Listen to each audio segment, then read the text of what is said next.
नमस्कार दोस्तों सबसे पहले आपकी स्क्रीन में दिख रहा होगा मात्र 16% ऐसे लोग हैं जो वीडियो देखते तो हैं बट सब्सक्राइब नहीं किए हुए हैं। तो यदि आप पुराने व्यूअर्स हैं और वीडियो देखते हैं प्लीज़ चैनल को जरूर सब्सक्राइब कीजिएगा। और एक बहुत ही कमेंट आया मेरे वीडियो में जो मुझे लगा उसको एड्रेस करना चाहिए। उन्होंने कहा था कि भाई मैं तेरा वीडियो चैनल इसलिए सब्सक्राइब नहीं कर रहा हूँ कि तूने बहुत पेड काम कर रखा है। तो मैं पहले बता दूं आपको, कोई भी आज तक कोई भी ऐसा जो भी मैंने वीडियो बनाया है, मैंने बार बार ये बात कही है, पेड कोई भी एटलीस्ट स्टॉक स्पेसिफिक वीडियोस कि भाई इस स्टॉक वाले ने मुझे कुछ पैसे दिए हो, किसी ने कुछ पैसे दिए हो, मैंने आज तक कोई वीडियो नहीं बनाया है। अगर आपको ऐसा लगता है सो ये बिल्कुल ही गलत है भाई।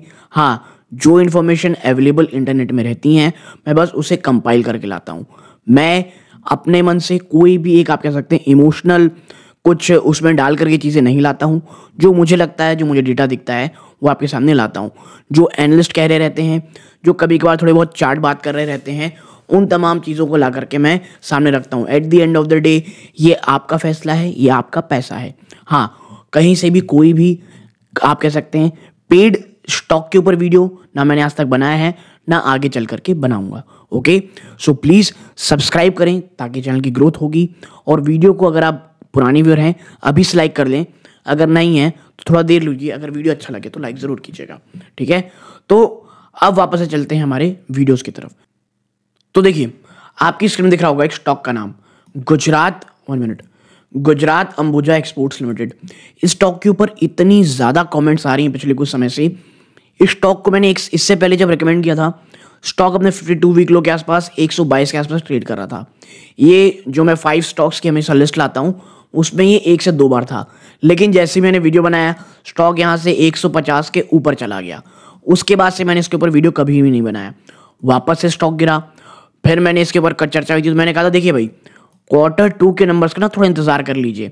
और मैं हमेशा कहता हूँ आप कोई भी स्टॉक ले रहे हो, बेच रहे हो, कुछ भी कर रहे हो, अगर क्वार्टरली नंबर्स आने वाले हैं, क्वार्टरली नंबर्स का रिजल्ट शुरू हो चुका है सिलसिला और आने वाले 2-4-5 दिनों में है वो, तो मैं ये कहूँगा अगर आप बहुत ही ज़्यादा एक डिटरमिन्ड इन्वेस्टर हैं कि भाई मुझे पता है कुछ भी हो जाएगा, मैं एक क्वार्टर रिजल्ट को देख करके बिल्कुल भी भयभीत नहीं होऊंगा, तो ही स्टॉक को रखिए। क्योंकि देखिए जिस प्रकार की वॉलेटिलिटी आज के समय में स्टॉक्स में चलती हैं, अगर आपके एक बार खराब नंबर्स आ जाएं स्टॉक में भयंकर गिरावट होती है। और ऐसा ही हुआ गुजरात अंबुजा के साथ। पिछले 1 साल में आप देखेंगे स्टॉक, ये देखिए ऊपरी स्तरों से आप देखेंगे तो अभी कहाँ ट्रेड कर रहा है, 40% ये स्टॉक क्रैश हो चुका है। और एक समय तो गिरावट और भी भयावह थी, लगभग 41.53%। और अब कई निवेशक कह रहे हैं क्या भाई शेयर से हम इससे क्या एग्जिट कर लें, ठीक है, एग्जिट कर लें। और बड़ी ना 2 डिफरेंट आप इस बात चल रही है। कई कह रहे हैं एग्जिट कर लें, कई कह रहे हैं क्या ये सबसे अच्छा मौका है लॉन्ग टर्म में आने का। तो सबसे पहले डिस्क्लोजर बता दूं मैं आपको, मेरी या मेरी फैमिली मेंबर की इस स्टॉक में कोई भी इन्वेस्टमेंट नहीं है दोस्तों। तो यहाँ पे आपसे जो भी सलाह दूंगा एक अनबायस्ड होकर के रूप में दूंगा। तो ये चीज़ें हैं। अब चलते हैं अन्य चीज़ों की तरफ। देखिए स्टॉक ये हो गया, अब आते हैं यहाँ पर इस स्टॉक को जब आप देखोगे ना, आप कह सकते हैं एक छोटी सी आपको चीज़ें पता होनी चाहिए कि करती क्या है। जो गुजरात अंबुजा एक्सपोर्ट है ना, 1 मिनट, वो मैन्युफैक्चरिंग क्या करती है, corn starch derivative, soya derivative, feed ingredients, cotton yarn, ठीक है, एडिबल ऑयल्स। ये 1991 में आई। Strive to serve the food, pharmaceutical, feed और many industry with the long term growth strategy in agro processing sector. मैं आपको चीज़ बता दूं, एग्रो प्रोसेसिंग सेक्टर एक ऐसा सेक्टर है जो मुझे पर्सनल लगता है आने वाले समय में एक काफ़ी अच्छी ग्रोथ पोटेंशियल रखता है। लेकिन देखिए ये जो वर्ड होता है ना, आने वाले समय में, अभी हो जाएगा, आगे कर लेंगे, ये एक बहुत ब्रॉड टर्म है। सिर्फ इस ब्रॉड टर्म के अंडर में आपको नहीं आना है। और स्पेशली जो इस प्रकार के स्टॉक्स होते हैं ना, जब बाजार में लिक्विडिटी गायब होती है तो भाई साहब इनकी तेजी भी गायब हो जाती है। और वही आपको भी देखने को मिल रहा है। और इसके साथ ही साथ अगर मैं आपको बताऊं, इसकी अगर थोड़ी और जानकारी अगर हम चलें, आपके उसकी बिजनेस सेगमेंट की अगर चर्चा कराएं, आप यहां पाओगे देखिए कंपनी का जो 68% जो रेवेन्यू आता है वो मेज प्रोसेसिंग से आता है। तो भले ही बहुत अन्य बिजनेस है इनके, ये रिन्यूएबल एनर्जी में भी हैं, लेकिन एक बड़ा प्रोसेस कहां से आता है, मेज प्रोसेसिंग थे।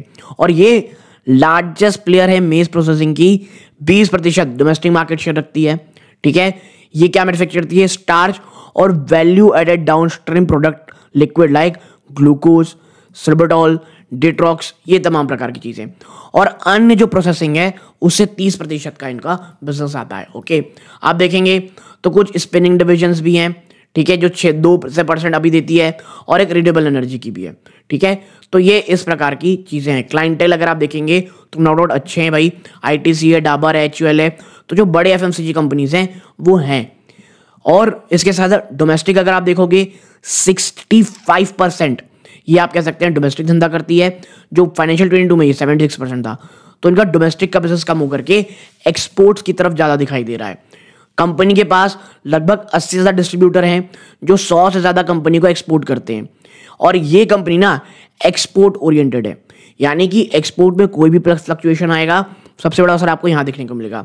It is actively exploring new markets and fresh opportunities to ensure balanced approach to both domestic and international operations. अब बात कर लेते हैं इनकी थोड़ी बहुत मैन्युफैक्चरिंग को लेकर के। तो आप यहां पर पाओगे कंपनी की लगभग 10 मैन्युफैक्चरिंग फैसिलिटी है अक्रॉस इंडिया में। 10 मेज processing capacity, solvent, vegetable oil, wheat processing, ये इन प्रकार की चीजें हैं। ओके, अब अगर आप देखोगे कैपेक्स प्लान कितना है, तो भाई फाइनेंशियल ईयर 24 में आप देखेंगे कंपनी ने 120 TPD लिक्विड ग्लूकोज प्लांट लिया था मालदा में। तो और इस प्रकार की हमारे पास चीजें हैं। मैं पॉज कर दूंगा, आप यहाँ पे पढ़ सकते हैं। और ये इसलिए जरूरी है क्योंकि देखिए मात्र 3 महीने पुराना है, यानी आप कह सकते हैं भाई पिछले क्वार्टर के ही नंबर से तो कोई बहुत ज्यादा फ्लक्चुएशन नहीं आया होगा। नंबर्स हम लोग अभी डिस्कस करेंगे जो करेंटली क्वार्टर नंबर्स आए थे। ओके, देखिए लगभग 5,500 मार्केट कैप की कंपनी है। ओके, आप करंट प्राइस 123 रुपए है, 52 वीक लो 211 रुपए है, और स्टॉक करेंटली कहाँ ट्रेड कर रहा है? आप पाओगे 123, माफ कीजिएगा 118 रुपए, 52 वीक लो है, करेंटली उसी के आसपास ट्रेड कर रहा है। 211 रुपए हाई था, वहां से टूट करके वापस आ गया। ये रीजन क्या आपको थोड़ी देर में बताऊंगा मैं। हाँ, अगर आप वैल्यूएशन पॉइंट ऑफ व्यू से पूछेंगे, बहुत ही ज्यादा अट्रैक्टिव वैल्यूएशन मिल रहा है। कैसे? स्टॉक की पी कितनी है? 16.6, इंडस्ट्री की पी का लगभग आधा मिल रहा है ये। Okay, 2 times of the book value में ट्रेड कर रहा है, डिविडेंड 0.29% है, ROC ROE कोई बहुत अच्छे नहीं, लेकिन हाँ ठीक ठाक से है। प्रमोटर होल्डिंग अच्छी है, कोई प्लेज परसेंटेज नहीं है, डेट टू इक्विटी न के बराबर है, which is great. Okay, operating profit margin 9.31% है, पेट्रोसिस स्कोर 6 है, यानी एवरेज से थोड़ा सा ऊपर है ये। ठीक है, तो ये इस प्रकार की चीजें, तो आपको लग रहा होगा कि ये तो यार बहुत अच्छी वैल्यूएशन में चल रहा है। प्रॉब्लम कहाँ है? प्रॉब्लम इसके क्वार्टरली नंबर चलते हैं। देखिए आप एक चीज नोटिस करिएगा, यहां पे कंपनी कैसे बढ़ रही है?